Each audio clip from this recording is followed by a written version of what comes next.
Таблица оптики е втората поред таблица, която трябва да бъде попълнена преди да се започне работа с OptiExpert.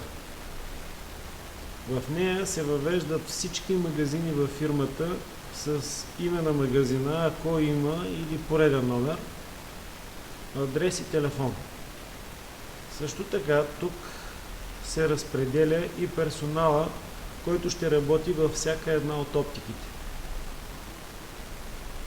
Разбира се, това разпределение е условно, тъй като в практиката често се прави ротация на персонала, а това няма да изисква промени в тази таблица, за да може оптика да работи в оптиката, в която е командирован, а със своя юзер и парола ще може да се логне в системата.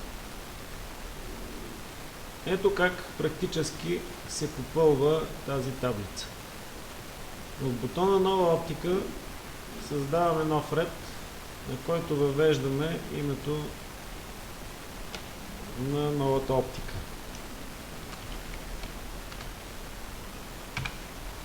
Адреса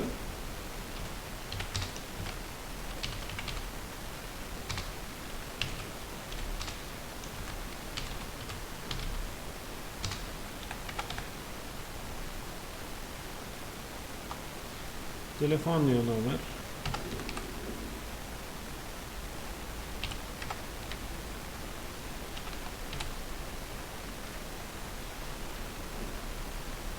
и автоматично получаваме номера на оптиката.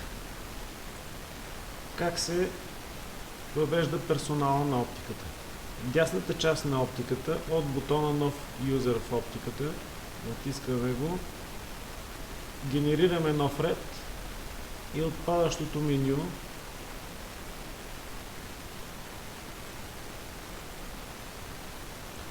избираме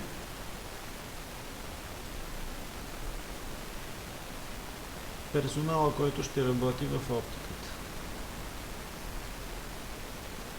Ако има управител и той сме го избрали,